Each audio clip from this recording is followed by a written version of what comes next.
Hi, and welcome back to T Junction. Sorry, it's taken me a couple of weeks to pull this together. But as we all know, we've been all doing the run up to Christmas. I was actually out at a photo shoot and hoping for more photos, but didn't get them in time. Um, at the DoubleTree Hotel in the down in the city. Very nice hotel, actually. And it was a rather glamorous Christmas tree. I'm just sad I don't have the rest of my pictures up there, which would have given a better idea. But that's the way life goes, unfortunately. So, without further ado, Christmas in the West End. Well, we've all been shopping and had people in and out of our shops looking for presents for themselves and other people. And I do hope it's been busy for everyone. Um, and that we're starting to make a profit. But saying that, it's early days. We're only just really out of the COVID years, and this is going to take a while for us to pull it all together. But in the local neighborhoods, and I'm specifically talking up on Eglinton West, Little Jamaica, between Marley Avenue and Caledonia, they looked remarkably pretty with the lights on. But I can honestly say that I do believe that we are, oh, the Metro-Links should be called the Metro-Jinx because one thing after another, they haven't opened up yet for us to start crossing across the town, which stops businesses from moving in too soon, or coming to the area too soon. They want to make sure, they want to find out what the people are going to be doing once the Eglinton Crosstown is in use. At the moment, they've got a fair idea, and up in Little Jamaica, certain sections of the road or the area are certainly coming up. But since Little Jamaica stretches from the Allen to Kiel, it was sad to see that the bottom end or the end of the line of the Little Jamaica needs a lot of revival. It's looking there was very few Christmas lights, there was very few cheer, and yet you hit the Caledonia Road and it looked a lot more cheerful. Now, Caledonia to Dufferin is kind of like Fairbanks area. You've got the two stations, the Fairbank one on Dufferin, and then the Caledonia one on Caledonia. And again, you've got the stretch between Fairbank and Cedarvale, which is again not quite as bright, certainly a lot brighter than down the Kiel end of Little Jamaica, but it was not quite as bright and happy as the Caledonia part. Now I say this, but it's almost a little bit of a match for match on St. Clair West as well. You've got the stretch between Kiel and Caledonia mm, and it's not what you'd call a shopping area. And yet there are shops available.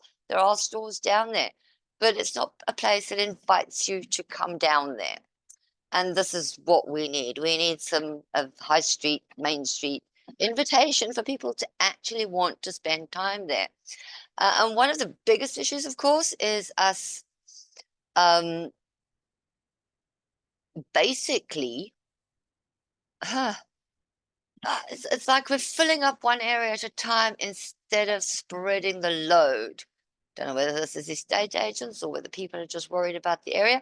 Little Jamaica deserves to still be Little Jamaica. It's had a varied history over the years, from Party Alley to Death Alley. And I say that in a bit to notice that how different this part of Little Jamaica has become over the last 5 to 10 years. I mean, I do remember 10 years ago, 11, when we first moved in, hearing gunshots. This is no longer common in the area. Those kind of elements have moved beyond the area, but we still have so many Jamaican businesses up here. And I think they got punished for, being in the wrong area of town. It's not fun. But nonetheless, we need to extend, I mean, business improvement areas need to talk to each other. It's like they're keeping the glory to themselves just for their little space. But we're a whole city. And in this particular, we are the whole of Midtown, West End, Toronto, from Yonge Street to Kiel.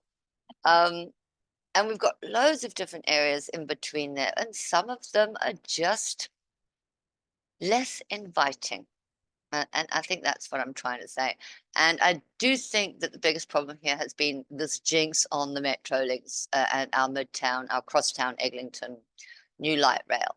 I mean, it's looking good from the outside, but it seems we are still going to be waiting. And this does affect new business in the area. I mean, new business is coming in, definitely coming in. We've got 2 new businesses that are now open up, or they opened up about 3 weeks ago. And I'm sure I saw signs for other new businesses coming in towards the end of the year and the beginning of 2024.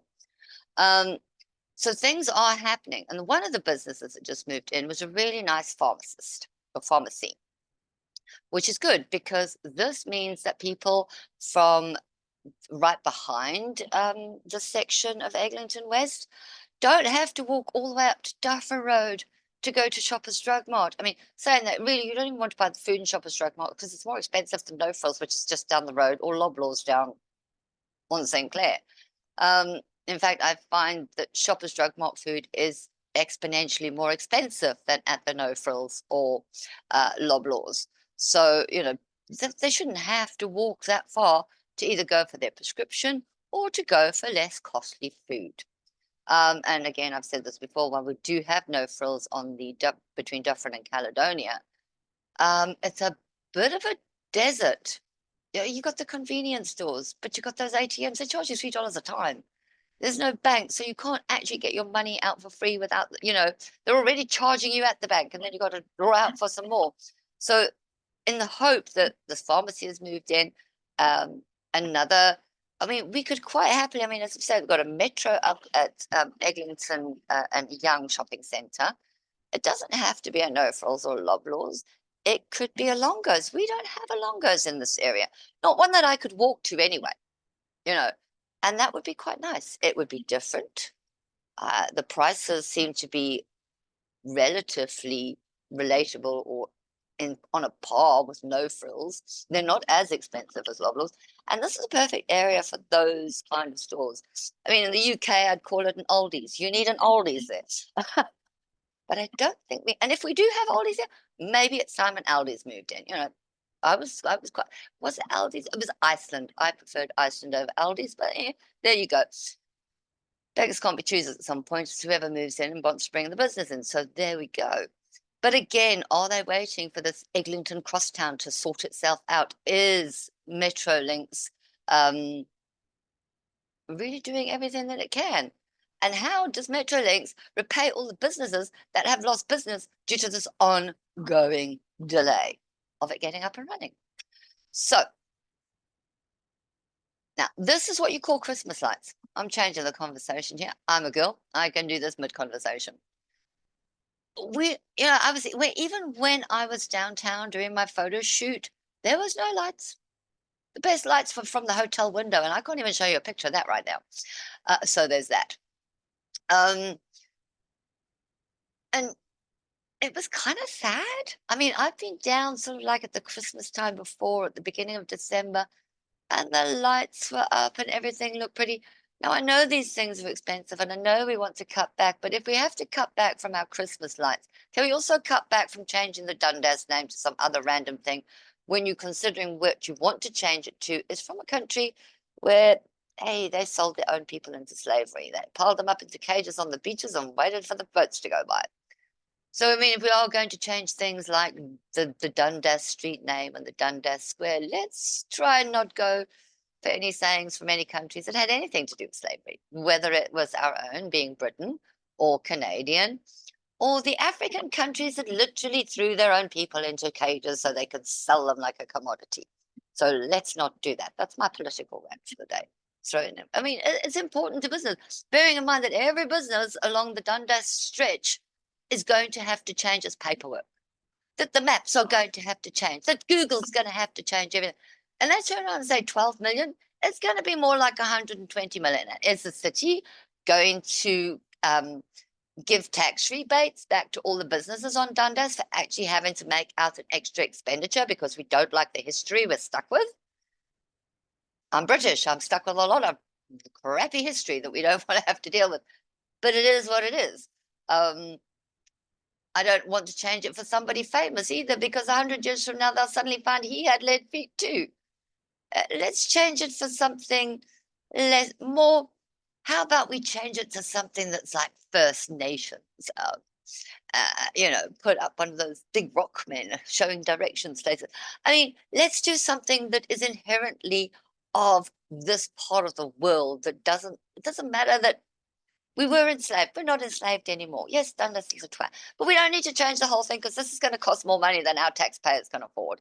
And we want to spend our money on the businesses so they can afford to pay their taxes too. Swings and roundabouts, folks, but let's stick on the way we actually are not giving ourselves extra expenses that we don't need. Yes, we need to fix our roads, but let's do it responsibly. We've had up on Eglinton West, I think it's near the Eglinton station, which I think they're now going to call the Allen.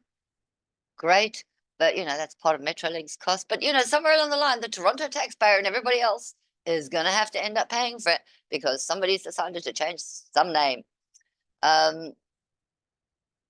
One day they'll be telling me that whoever they named Eglinton West after, they're going to have to change all of that, plus all the train station names. Do you know every single South Africa did it?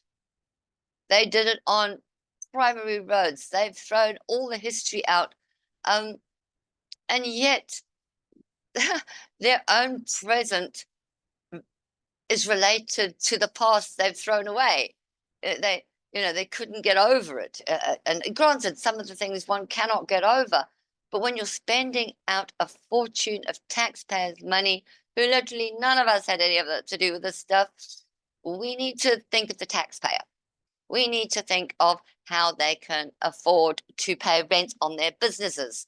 And here we got someplace in, and I think I've said this before on the show, in France, in Paris specifically, the government gives tax rebates for commercial property owners who keep their properties full and charge low rent. And I think this is a great idea, because that means that your business isn't spending out so much money on rent. They've got 100 and other things to spend it out on as well. And then the landlord is actually getting a tax rebate for keeping the shopping, the retail outlet open and full and with pretty windows. Empty shops are not good for business in any city, in any country. An empty shop spells doom for the entire stretch of the road. So while we're sitting here worrying about how much money we're going to be allowed, our taxpayers are going to have to spend on changing the name of the road, I think our taxpayers would be more than happy to give tax rebates for people renting their commercial properties out at a lower rental than they get tax rebates for not renting it out at all and leaving it empty and dismal and dirty, because they don't look after the building. It's empty, who cares? And it just runs down, and it runs the neighborhood down. And everybody says, oh, well, you don't want to, what do they call it when you gentrify an area? Don't want to gentrify an area. Yeah, but let's not make it the ghetto, Let's not put it into such a position that nobody either wants to live there or shop there, and then it's just a desert of glass, which is what half of Toronto City has become. Now they've put up those towers of glass and concrete. The rest of the city shouldn't have to look like this. In fact, even downtown should not have to look like this. But let's avoid it happening up here. Let's avoid the empty stores. Landlords should be held accountable. They should be paying additional tax for not taking care of their property, for not renting out, for not fulfilling their duty as a property owner on a high street. And that's all I have to say about it. But that's the landlords. Not every landlord is the same. They've always got an excuse. It's too expensive to run. It's too expensive to run. Maybe you shouldn't be the one who owns the building. If you have to have a management team to run it for you, maybe they're not running it properly. Maybe you're putting good money after bad, because they're not putting it into the improvement of your building. They're putting it into their back pockets for bonuses, because this is what they do. As I said, how to get the best deal on renting commercial space in Canada. I was trying to do some research, but I think each person needs, or each business needs to do their own kind of research because they know what they're looking for. But we're all looking for cheaper rent. And the same goes for empty properties that aren't sort of like being used as homes because they've decided to up the rent and nobody can afford it. Those homeowners too, or those property owners too, if you're leasing it out at a good rate, the government or the taxpayer is happy to pay that little bit of a rebate because you're filling up a property. It's not laying empty for somebody else to set fire to and to gain insurance or cause damage or to cause harm. We are not, our landlords and our property owners are not, especially those who are renting out, are being incredibly irresponsible by letting these properties fall into disrepair, by letting them go empty. And our government is not helping by giving them a tax rebate for letting them keep it empty and in disrepair. Again, a rant, but but it does. It affects the community. It affects the shopping. It affects the high street. And eventually, nobody wants to go out shopping, and you all hide away, and we spend all eternity living like it's a COVID year. Nobody wants that. Nobody wants that at all. We have problems with crossing the street. We've had 2 accidents in the area where people have been run over. Again, can we not conform our city roads, laws, and rules across the country? We have people coming in from all these different provinces, and not one single province has the same freaking road laws. And I say this as a new driver in Ontario, scared to death to go to Quebec. Don't know what the laws are there. Don't even want to cross the border to Manitoba or Saskatchewan because, again, to here I can turn right on a red, but apparently you can't do that in Montreal or Calgary, I believe. So, and then you want to know why Torontonians get fined out of province? This is why. So what else have we got to complain about? Oh, no, it's not complain about. These are some of the businesses up in Fairbanks, in the Fairbanks area, up between Dufferin and Caledonian. A rather pretty florist shop and gift store. They have, if I can get this one, My Little Butcher Shop, which looks very interesting inside. But I think the interior of butcher, I mean, it was a conversation on Facebook just recently about which are the best butchers, and people were looking at prices. And someone mentioned that one of them was too expensive and there were poses inside. It was a hippie thing, modern hippies. And it's a case of what you actually get in store. Some of the butcheries that I've seen are very practical. It's just the meats, the chickens. If you're in Little Jamaica, you're usually getting goats and these preferred meats of our Caribbean and possibly our native Latinas. But for a lot of other people, going to a butchery that does all the condiments and does a whole deli of various pies and delicious treats that are actually made in-house, then there are differences. Some places are going to be less expensive than others. It depends on what added value you have in store that puts the prices up a little bit. And that's over and above the rent that they're paying. I mean, electricity and stuff is much the same. Although if you've got a good freezer at the back and a fridge in the system, that is expensive to run, especially for a small business. I mean, Loblaws makes fortune. It's these small businesses that should be getting the help with regards to new refrigeration so that they are more environmentally friendly, or that they fall with, that they can last for 20, 30 years, not 5, which is often the case, and that they can maintain and repair them properly. As I said, Loblaws makes plenty of money, but when you've got these little butcheries and places like that need these fridges and freezers, they're the ones that really need the financial help to keep them going, not Loblaws or anybody like them who's making big bucks. And this is not to knock on Loblaws. I shop there all the time, and there and its subsidiaries. But you do have to be careful. One does have to budget. But I think the best thing to do is not knock the other businesses that are in the area. They're all there for purpose. They're all serving the community in one way or another. If you choose not to go there for whatever reason that may be, that's fine. If there are health and safety issues in some places, actually speak to the manager. And if it doesn't change, then, don't advertise it all over the public space and put a business out of business. These are small businesses who deserve our cooperation and commitment to them, just as we want healthy commitment to us in whatever way that may be. So what else is there on the menu this Christmas? I mean, I've been complaining an awful lot. These are decorated windows. A lot of our local businesses have been doing all sorts of specials to get people in. They're helping to collect for the underprivileged, the homeless, our refugees from around the world. Um, there's a lot been going on, and they have all really tried to come together.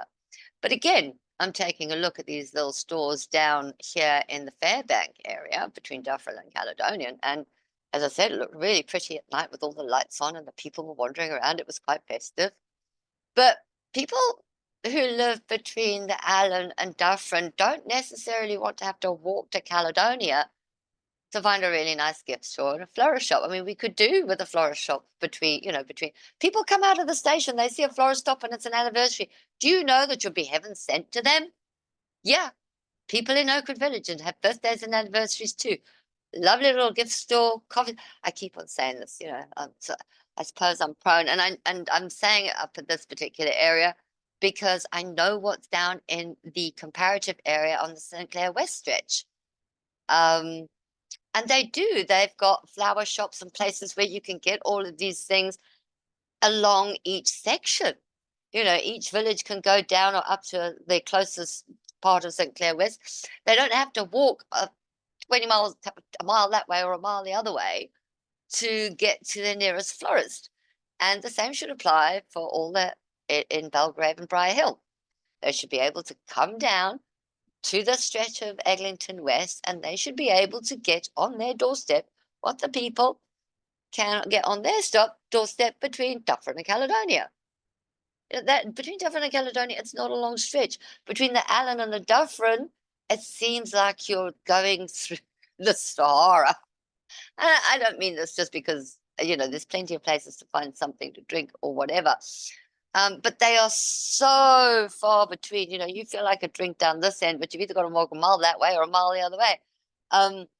You could, if you want assortment, there's a lot of. It's difficult to explain. It needs to be brightened up, and it's not just about the lights. It's about the businesses we put in that space. They are important, not just to the person renting the property out to the retailer, but to the entire community as a whole. So a landlord in that area needs to find out what the neighborhood wants. What do the people in that neighborhood want? And that neighborhood doesn't just feed Briar Hill and Belgravia. That feeds the top end of Oakwood Village, going from sort of like Marley Avenue all the way across to Dufferin. Now, this is a part of York that this road should be shopping on. This is a part Eglinton West should have these people, but it's not getting these people because that section of the road doesn't have everything that they want, along with safety precautions at all the different lights. People walking, people driving, they do not always know the rules of the road. Toronto is a transitional city that has people from around the world. So we need to be it sounds like we're pandering to the lowest common denominator, but that's unfair. We don't all speak the same language in the city. We speak every language from across the road. I mean, you travel in Morocco, you don't have road signs in Morocco. I've traveled in Marrakesh, there are no road signs. It's a free-for-all over there. They know what they're doing there, but they can't behave like that here in Toronto. So when they travel to this part of the world, now they have to behave that way. No wonder people are getting run over crossing roads where they shouldn't cross roads. And it goes to say it doesn't matter whether it's Marrakesh or Beijing or Mumbai or Argentina somewhere. It doesn't matter where people are coming from the world. If they're coming into Toronto, yes, we do need to help our people traverse the roads better. And not just the pedestrians, but the drivers too. As I said, we don't have laws. It's a nightmare out there, folks.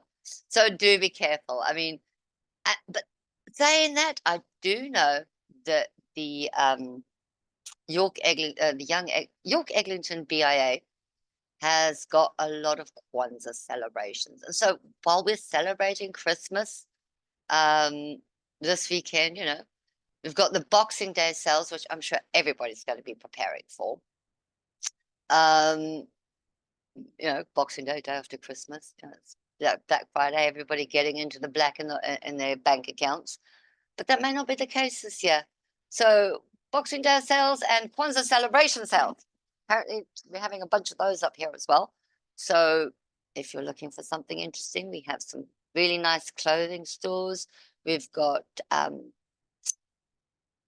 clothing stores, we've got food, we've got coffee, we've got the new pharmacy.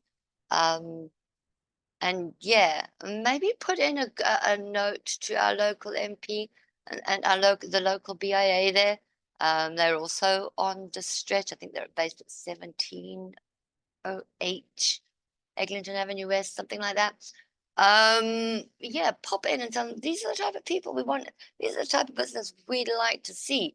So the BIA knows who they should be approaching or what they can do to actually affect the needs of the community in Belgravia, and in the top end of York Oakwood Village. I mean, right up to it was like a little corner, a little pocket, 5 points and up from Vaughan, from Vaughan up to Eglinton. We're a whole bunch of people that don't all travel south, that we are actually closer to Eglinton West for what we need than we are to St. Clair West. But we're putting up with St. Clair West because that's all we got at the moment. And it's getting that it's a little bit unbalanced. So yeah, BIA and everybody involved there needs to pull it together and see if we can get more of this. I mean, we do have the convenience stores and they're new, so I'm hoping that soon enough they'll come out with their veggies. Plus, they've got one of them has got a butchery and a fishmonger at the back as well. They do seem to be dealing more in frozen stuff at the moment, but you never know, that could change.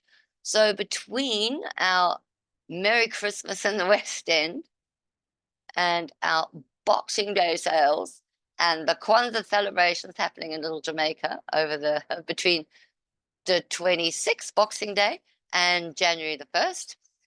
It's all out time out. And I do know that I am not going to be doing anything until the new year. So Merry Christmas, Happy Kwanzaa, have a beautiful sale, and Happy New Year.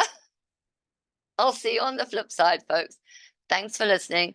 Please do, before I forget, like and subscribe and join me again in 2024, pardon my spittle, for some new stuff. And have a wonderful holiday and good business. Do good business. Bye, one and all.